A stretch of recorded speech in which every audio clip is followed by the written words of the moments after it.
Hey guys, आज की video में हम कवर करेंगे एक नॉवल जिसका नाम है द इंग्लिश पेशेंट, जो कि लिखी गई है 1992 में और इसे लिखा है माइकल ओदांतेज ने। तो जो माइकल है उनका फुल नेम है Philip Michael Ondaatje. He was born on 12 सितंबर 1943 श्रीलंका में। इनको बहुत सारे अवार्ड्स मिले हैं, जैसे कि governor general's award, Booker prize award, Gillers prize या फिर सेंट लुइस लिटरेरी अवार्ड। और जो इनकी नॉवल थी द इंग्लिश पेशेंट, इसे भी बहुत सारे अवार्ड्स मिले हैं, जैसे कि इस बुक ने वॉन किया है बुकर प्राइज अवार्ड 1992 में, गोल्डन मैन बुकर प्राइज जो कि 2018 में, गवर्नर जनरल अवार्ड 1992 में। और इसके अलावा जो माइकल ओदांतेज हैं उनके मेन मेन वर्क्स हैं, जैसे कि वॉर लाइट है, द इंग्लिश पेशेंट है, अनिल्स घोस्ट है, running in the family. The English patient को कवर करेंगे। तो जो इसका जॉनरा है वो है हिस्टोरियोग्राफिक मेटाफिक्शन, जिसमें हिस्ट्री भी मिक्स होती है, एक ऐसा फिक्शन। और जो इसका पॉइंट ऑफ व्यू है वो बहुत सारे नैरेटर्स हैं, बहुत सारे मल्टीपल प्रोस्पेक्टिव से नैरेट होगा। और ये सीक्वल है, एक नॉवल आई थी उसकी जिसका नाम था in the skin of a lion, उसका ये सीक्वल थी। इसमें मेन मेन कैरेक्टर हैं, जैसे कि एल्मेसी है। एल्मेसी जो है वो हाफ बर्न है, नियरली इतना ज़्यादा बर्न हो चुका है कि उसको रिकग्नाइज करना पॉसिबल नहीं है। और यहाँ तक कि जो उसकी मेमोरीज हैं कुछ कुछ वो भूल चुका है, लॉस हो चुकी हैं। और लोगों को लगता है उसके एसेंट की वजह से कि वो एक इंग्लिश है, इसीलिए उसे इंग्लिश पेशेंट बोला गया है। और यही चीज़ है जो टाइटल को सही से सिग्निफाई कर देती है। नेक्स्ट कैरेक्टर है हाना। जो हाना है वो एक कनेडियन नर्स है जो कि 20 ईयर्स की है और जिसे वर्ल्ड वॉर सेकेंड के टाइम पे अपॉइंट किया गया था सोल्जर्स की जो नर्सिंग काम था उसके लिए। नेक्स्ट कैरेक्टर है किप, जिसका पूरा नाम है कृपाल सिंह, जो कि एक सिख ब्रिटिश आर्मी सैपर है। सैपर का मतलब होता है बॉम्ब डिफ्यूजर, जो बॉम्ब को डिफ्यूज करते हैं। नेक्स्ट कैरेक्टर है डेविड कारावेग्यू। कारावेग्यू जो है वो एक चोर है, एक थीफ है, और इसका जो थंब है वो काट दिया गया है दोनों हाथों का। वो क्यों काटा है वो हम बाद में देखेंगे। और ये एक ब्रिटिश इंटेलिजेंस सर्विस में भी वर्क करता है। ये वैसे मेनली एक इटालियन है। अब एक है कैथरीन क्लिफ्टन। कैथरीन जो है वो उसके रिलेशन अफेयर्स जो है वो एल्मेसी के साथ थे, और उसका एक हस्बैंड भी है बल्कि, जिसका नाम है जेफरी क्लिफ्टन। तो स्टार्ट करते हैं नॉवल को। तो सबसे पहले जो नॉवल है उसकी सेटिंग रखी गई है 1945 के टाइम की। नॉवल जो है वो 1992 में पब्लिश हुई है, लेकिन इसका टाइम पीरियड रखा गया है जब वर्ल्ड वॉर सेकेंड खत्म हुआ था। तो इसमें मेनली जो स्टोरी है, ये जो नॉवल है, ये 4 कैरेक्टर्स की सराउंडिंग घूमती है। एक ऐसी कैरेक्टर्स जो जिनकी पर्सनैलिटीज़ बिल्कुल भी सिमिलर नहीं है, वो डिसिमिलर हैं। और वो सारे ही लोग जो है वो एक विला में कलेक्ट होते हैं, इकट्ठे होते हैं, और अपनी अपनी जो वर्ल्ड वॉर की मेमोरीज होती हैं उन्हें शेयर करते हैं, एक्सपीरियंसेस को शेयर करते हैं। तो स्टोरी शुरू होती है यहीं से। एक इटालियन विला है जिसका नाम है सन गैरी लैमो। ये एक विला है। ये पहले सोल्जर्स की आर्मी के लिए एक हॉस्पिटल हुआ करता था, लेकिन अब सभी लोग वहाँ से चले गए हैं, तो इसीलिए वो एक विला बोला गया है। अब यहाँ पर 4 कैरेक्टर्स हैं जिनके बारे में स्टोरी चलेगी, नॉवल चलेगी। जो नॉवल है वो पास्ट और प्रेजेंट दोनों ही इंटरमिक्स्ड है। कभी पास्ट आता है, कभी प्रेजेंट चलता है, और मल्टीपल प्रोस्पेक्टिव है कि कौन किस टाइम पे अपनी स्टोरी सुना रहा है। तो जो नॉवल है वो सबसे पहले स्टार्ट होती है हाना से। हाना जो है वो 20 ईयर्स की एक नर्स है जो कि एक कनेडियन है। अब 1945 में विला के बाहर वो गार्डनिंग कर रही है, वहीं पर घूम रही है। और उस टाइम पे जो जर्मन और इटालियन वॉर था वो खत्म हो चुका है। इन दोनों का बीच का जो वॉर है वो खत्म हो गया है, लेकिन स्टिल जो विला है उसके सराउंडिंग्स में कुछ बॉम्ब्स और कुछ माइंस अभी भी बिछी हुई हैं, छुपा रखी हैं। तो इस विला के जितने भी नर्स हैं, सभी नर्स और जो पेशेंट हैं यहाँ के, वो यहाँ से चले गए थे बहुत दिनों पहले ही, क्योंकि ये जो जगह है, जो विला है, वो सेफ नहीं था। चारों तरफ बॉम्ब्स और माइंस को बिछाया हुआ है। बट स्टिल जो हाना है वो नहीं जाती है, क्योंकि इसका एक पेशेंट है, वो उसको ट्रीट कर रही है, उसकी केयर करती है यहाँ पर। क्योंकि जो हाना है वो एक नर्स है, तो इसका पास्ट कुछ ऐसा है कि जो इसका लवर था वो एक कैनेडियन ऑफिसर था और उसकी डेथ हो जाती है। और उसके बाद जो हाना है उसे ये लगने लग जाता है कि वो कर्स्ड है, कि मतलब कि उसके ऊपर श्राप है, वो शापित है, कि उसके पास जितने भी लोग होंगे उसके आसपास में, जिसके पास उसके रिलेशन होंगे, अच्छे फ्रेंड्स का हो, चाहे लवर का हो, या फादर या पैटर्नल कैसा भी हो, तो उसकी डेथ हो जाएगी। उसका जो लवर है वो मर जाता है। कुछ दिनों बाद ही जो उसके फादर होते हैं उनकी भी डेथ हो जाती है। और उसके बाद इसका ये बिलीफ बिल्कुल पक्का हो जाता है, श्योरिटी हो जाती है कि वो कर्स्ड है, वो शापित है। अब जो हाना है वो यहाँ पर एल्मेसी की केयर करती है। एल्मेसी जो पर्सन है वो एक प्लेन क्रैश हुई थी, वो उसमें बर्न था, जल गया था और वो इतना ज़्यादा जल गया है कि जो उसकी कंडीशन है कोई रिकग्नाइज नहीं कर सकता है। उसकी पूरी बॉडी बर्नड हो चुकी है, यहाँ तक कि इतना ज़्यादा वो बर्न है कि अगर उसे कोई हल्का सा टच करता है तो उसे बहुत ज़्यादा पेन फील होता है। अब जो एलमिसी है उसे अपने बारे में ज़्यादा कुछ पता नहीं है, उसकी जो मेमोरीज है वो लॉस्ट हो गई हैं। कुछ कुछ चीज़ें ही सिर्फ उसे याद है, यहाँ तक कि उसे अपनी सही आइडेंटिटी भी नहीं पता है। आइडेंटिटी लॉस भी हो चुकी है। जो उसका एसेंट है वो इंग्लिश है, तो फिर लोगों को लगता है कि शायद वो इंग्लिश पेशेंट होगा और that is why he is called an English patient. हालांकि वो जो बर्थ से एक हंगेरियन है। अब यहाँ पर जो उसका पेन है वो इतना ज़्यादा है कि वो स्लीप भी नहीं कर सकता है, सो भी नहीं सकता है। जो विला है ये पहले एक आर्मी हॉस्पिटल हुआ करता था, विक्ट्री के बाद इसे छोड़ दिया, जो लोग थे यहाँ से चले गए। लेकिन जो बॉम्ब और माइंस हैं वो अभी भी वहीं पर हैं, अभी भी स्टिल वहीं पर छुपी हुई हैं कहीं ना कहीं।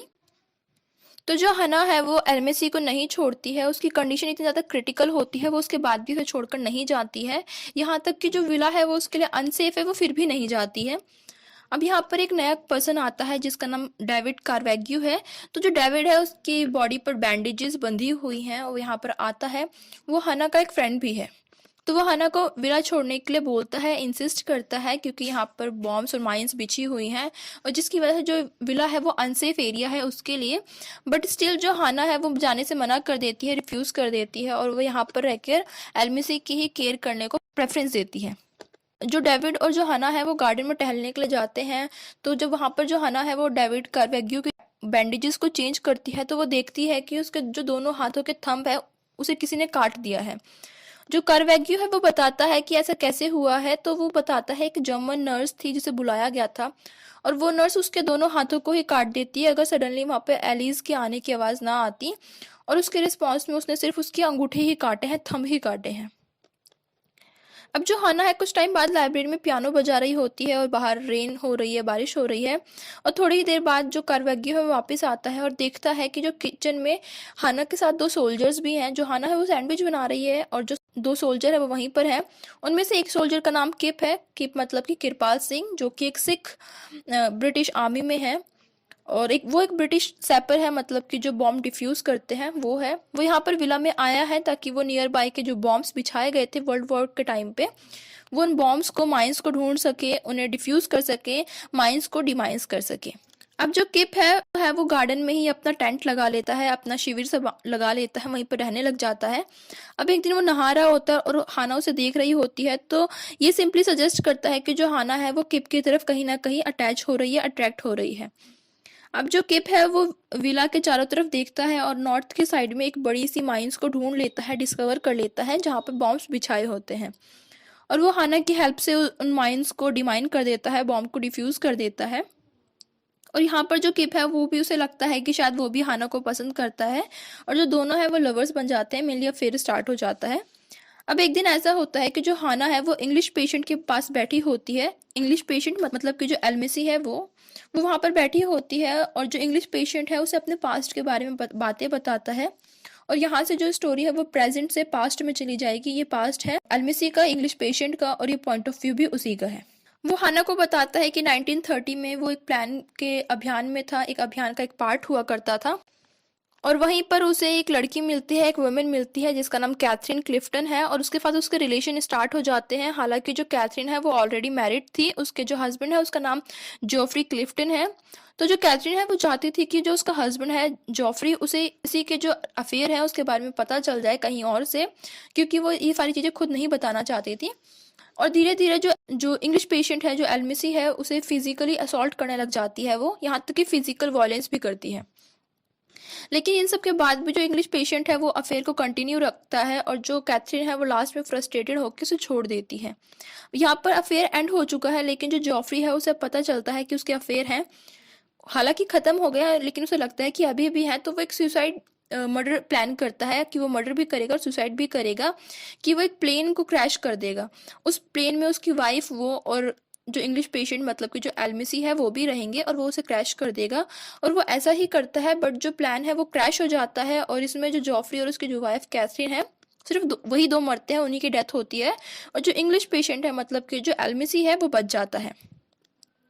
ये सारी चीज़ें जब वो हाना और डेविड कार्वेग्यू को बताता है तो ये सब सुन के जो डेविड है उससे लगता है कि शायद ये एल्मेसी है जो हंगरी स्पाई है, और वो चीज़ें हाना को भी बताता है। बट जो हाना है उसका तो रवैया इस तरीके से है कि she don't care about all this things, कि वो तो नर्स है तो वो नर्सिंग का काम करेगी और वॉर तो ख़त्म हो गया है तो उसे फ़र्क नहीं पड़ता कौन क्या है। अब जो डेविड है वो मॉर्फिन का इंजेक्शन इंजेक्ट कर देता है एल्मेसी के अंदर, ये सोचने के लिए, ये पता लगाने के लिए कि ये इसकी जो रियल आइडेंटिटी है वो क्या है, क्योंकि उसकी मेमोरीज जो है वो लॉस हो गई हैं और किसी को पता नहीं है कि वो क्या है। उसके एसेंट की वजह से लोग उसे इंग्लिश समझते हैं, इसीलिए उसे इंग्लिश पेशेंट बोला गया है। अब जो डेविड है वो क्वेश्चन करता है, लेकिन जो इंग्लिश पेशेंट है वो उसे बताता है कि रेगिस्तान में प्लेन है वो क्रैश हुई थी। तो उसके बाद जो वो कैथरीन की बॉडी को वहां से लेकर जाता है, केव में ले जाता है, और उसके बाद वो वहाँ पर उसे पैराशूट में ही लपेट कर छोड़ देता है, ये सोचते हुए कि प्रॉमिस भी करता है कि वो वापस लौट कर आएगा। लेकिन जब वो बाहर निकलता है तो उसे ईएल ताज के जो ब्रिटिश इंटेलिजेंस के वर्कर्स होते हैं वो उसे अरेस्ट कर लेते हैं और कई दिनों तक वो वापस नहीं आ पाता है। जो केव है उसका नाम है केव ऑफ स्विमर्स, और कुछ दिनों बाद जब वो वापस आता है तो उस केव में से उसकी जो बॉडी है, डेड बॉडी है, उसे निकालता है, उसे एक क्रैश्ड प्लेन में डालता है और उस प्लेन में फ्यूल डालता है और उसे खुद भी बैठकर उड़ाता है। क्योंकि वो जो प्लेन होती है वो एक क्रैश्ड प्लेन होती है तो जल्दी ही जो फ्यूल है वो लीक होने लग जाता है और प्लेन में रैंडम से आग लग जाती है, और जो उसके आग की जो लपटें होती हैं, जो फ्लेम्स होती हैं, वो एल्मेसी को भी अपने साथ ले लेती हैं, और जो एल्मेसी है वो नियरली, जो उसकी बॉडी है वो बर्न्ट हो जाती है, वो इतना ज़्यादा जल जाता है कि उसको रिकॉग्नाइज कर पाना मुश्किल हो जाता है। अब जो डेविड कार्वेग्यू है वो फिर से क्वेश्चन करता है कि जो एल्मेसी है उसने कैथरीन का मर्डर किया था, या फिर जो ब्रिटिश इंटेलिजेंस थे क्या उसे पता था कि जो कैथरीन है और उसके बीच में अफेयर्स हैं। तो इसके रिप्लाई में जो एल्मेसी है वो बोलता है कि जो जॉफरी था, जो कि कैथरीन का हस्बैंड था, वो एक ब्रिटिश इंटेलिजेंस के साथ काम किया करता था, और जब वो मर गया, उसकी डेथ हो गई, तो इंग्लिश पेशेंट को ईएल ताज के यहाँ पर पकड़ लिया जाता है। अब जो कार्वेग्यू है यहाँ पर वो अपना पास्ट बताता है, मतलब कि जो स्टोरी है अब चलेगी कार्वेग्यू के पॉइंट ऑफ व्यू से कि उसका पास्ट कैसा था। तो कार्वेग्यू बताता है कि जो ब्रिटिश के लिए वो एज अ थीफ काम किया करता था, इंग्लिश पेशेंट है, उसे जो जो ब्रिटिश इंटेलिजेंस के लोग हैं वो एक डेंजरस जासूस मतलब कि स्पाई मानते हैं, जो कि हंगेरियन स्पाई है, और उसी की तलाश में यहाँ वहाँ घूमते रहते हैं। अब रैंडम एक दिन जो हाना है वो किप को रेडियो सुनते हुए देखती है, किप मतलब कि जो कृपाल सिंह, जो सिख ऑफिसर है, सैपर है, बॉम्ब डिफ्यूजर। तो जो किप है वो कुछ डेंजरस सुनता है और रैंडम से वो भागते हुए अंदर जाता है, अपनी राइफल को निकालता है और सीधे जो इंग्लिश पेशेंट है उसके रूम में घुस जाता है। अब एक्चुअली में उसने सुना क्या होता है, जो किप है वो सुनता है रेडियो पर कि जो अमेरिका है उसने जो एटॉमिक बॉम्ब्स थे उन्हें ड्रॉप कर दिया है जापान पर, मतलब कि उसने जापान पे हिरोशिमा और नागासाकी पर 2 बॉम्ब्स को डाल दिया है, ड्रॉप कर दिया है, और उसके बाद जो डिस्ट्रक्शन है वो बहुत ज़्यादा हो गया है। अब ये जो न्यूज़ होती है वो रैंडम से किप को इतना डिस्टर्ब कर देती है कि उसे रैंडम से हेट होने लग जाती है हर एक वाइट पर्सन से, हर एक वेस्टर्नर से, कि जो वेस्टर्नर है वो मेनली हेट का सोर्स बन जाते हैं उसके लिए।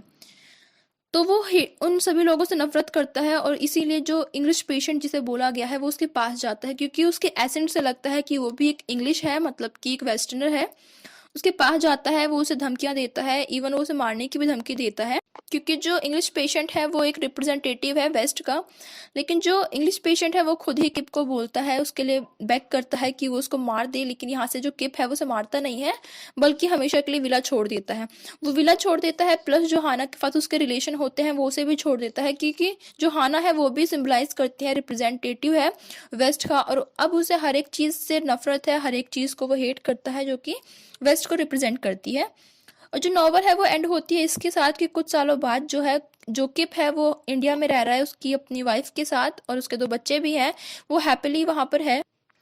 जो हाना है वो उसे लेटर्स भेजा करती थी स्टार्टिंग में, लेकिन किप ने किसी भी लेटर्स का रिप्लाई नहीं किया, क्योंकि वो सभी वेस्टर्नर्स से हेट करने लग गया है। और कुछ सालों बाद जो है हाना वो भी लेटर्स लिखना बंद कर देती है, और यहाँ पर जो नॉवल है वो ख़त्म हो जाती है। इस नॉवल के ऊपर एक फिल्म अडेप्टेशन भी है सेम टाइटल से, और इसी के साथ ये वीडियो यहाँ पर खत्म हो जाती है। I really hope that you like the video, and if you like the video then make sure that you hit the like button and do subscribe my channel. Thank you.